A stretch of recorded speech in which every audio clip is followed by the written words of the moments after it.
משיחנו ינהיג קהילתנו כולם יוצאים לקראת כל עזיז רבי דאגון ביתו אשרי כל משפחת ביתו כל אחד הוא יבכו מקובלת תפילתו לפני אלוקים אשרי משפחת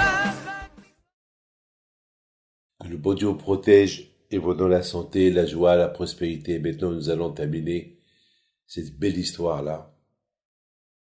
Je vous ai raconté hier comment Rabbi Abraham, mon frère, à Akadosh Baruch Hu, il a fait un grand nez de cet accident où il y a eu des morts. Comment mon père, il a vu ça de loin au Maroc. Il s'est réveillé, Baruch Hashem, il a ressuscité après un coma de 3 mois. Et bien sûr, sa santé était pas très bonne. Il a surmonté beaucoup des épreuves de santé. Et à la fin, Baruch Hashem, il s'en est sorti. Et ma mère, elle a tenu sa promesse pour le prendre au Maroc. Puis il est arrivé à Bahim Pinto. Il a traversé la frontière avec un ancien passeport. Et on ne savait pas qu'il était périmé. Et Baruch Hashem, on nous a laissé rentrer. On a refait. Il est resté là-bas 6 mois au Maroc pour refaire son passeport. Et il avait des problèmes dans le ventre. Et il avait beaucoup de diarrhée. Il a prié.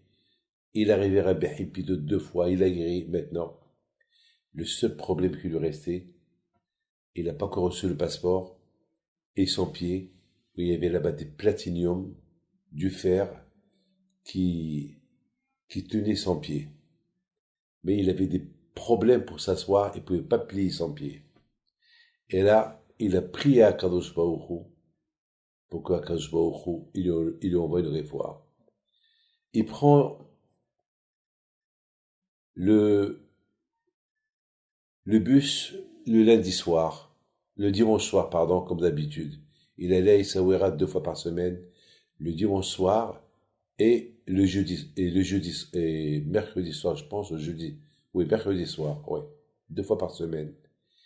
Il arrive et il y avait le gardien du cimetière, toujours lui préparait le café le matin, parce qu'il savait que Rabbi Abraham, il arrivait le lundi matin et le jeudi matin, toujours préparer son café, son thé, et rester avec lui là-bas toute la journée.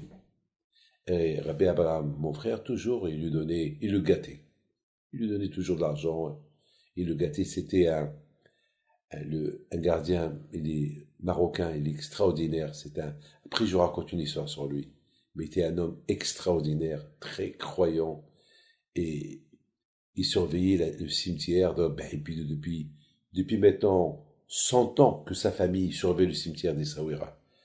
Il y avait lui, après son fils, après ses filles, après ses petits-enfants. Jusqu'à maintenant d'ailleurs, et cette famille-là, ils sont là, ils habitent même au cimetière. On leur a construit une maison. Et un jour, il arrive à Rabbi Abraham, il dit à Hassan, aujourd'hui je vais guérir. Aujourd'hui, je ne vais plus venir dans ce cimetière-là avec ces béquilles. Hassan, il n'a pas répondu. Et si tu lui dis, Allah Akbar, Allahu Akbar, Dieu est grand. Il a cru que mon frère, il est fou. Il est devenu fou. Il lui a dit, et à un moment donné, Rabbi Abraham, mon frère, il a commencé à crier. Ya Rabbi Pinto, il parlait, il criait. Il lisait de toutes ses forces. Jusqu'à que les gens qui passaient, ils entendaient des cris. Ils ont cru qu'il y avait un enterrement aussi, mais il n'y a plus de juifs. Il n'y a plus personne. Et en plus, il n'y a pas d'enterrement dans l'ancien cimetière. Il n'y a rien. Alors, ils sont partis lui dire à la scène, il y a quelqu'un qui crie au cimetière. La scène, il arrive, il trouve mon frère. Il criait, il pleurait. Il a pris les béquilles.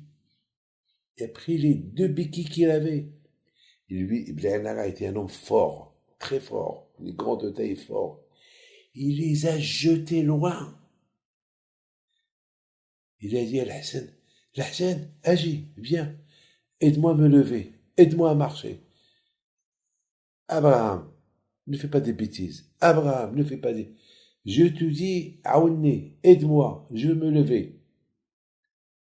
Il est dans ses mains. Et mon frère Abbé Abraham, il se lève. Il a commencé à marcher. Jusqu'à que l'Hassan, c'était le premier qui a vu ce miracle.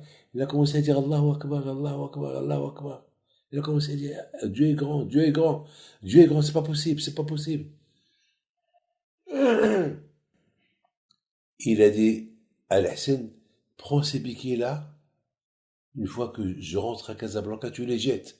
Jette-les dans la mer, parce que la mer, elle est derrière le mur qui sépare le cimetière. Parce qu'il y a le cimetière, il y a un grand mur et la mer derrière. Tu les jettes. Je ne veux plus les voir. Il a dit, je ne veux plus les voir. Le miracle est, c'est ce qu'il m'a dit avant-hier, et je connais ce miracle, mais vous n'allez pas me croire. Mais vous n'avez pas le choix. Vous êtes obligé de me croire. Parce que si vous ne me croyez pas, c'est grave. Mais le juif, il est comme ça. On a les monas. On a les monas. On a les monas. Après, je raconte une belle histoire sur l'Hassan.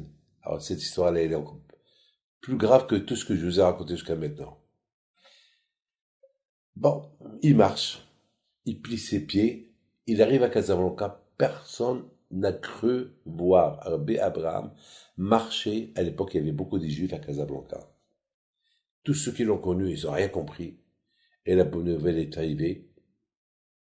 Il a reçu le passeport. Le miracle. Et du passeport et de ses pieds. Il marche. Moi-même, j'ai pas cru. J'ai pris l'avion. Je suis venu à Casablanca. J'ai pas cru voir ce que j'ai vu. Je dis, c'est pas possible. Bien sûr, il m'a raconté toute l'histoire. Bon, on a essayé d'appeler ma mère il y avait, à l'époque, on pouvait passer des téléphones clandestins. Et ma mère n'a pas cru. Elle a dit, vous êtes en train de rigoler de moi. Maman, c'est pas de la rigolade. Et mon père, la vache, était vivant. Et regarde ma mère. Et il dit, qu'est-ce que je crois? La Pito, il est simple. C'est lui qui l'a ressuscité. Et c'est lui qui lui a enlevé la platinium. Il dit, c'est pas possible. On ne peut pas enlever les platinium à l'intérieur du pied. Il y avait presque 1 kilo de fer. C'est pas possible. La suite demain. Que Dieu protège. À très bientôt.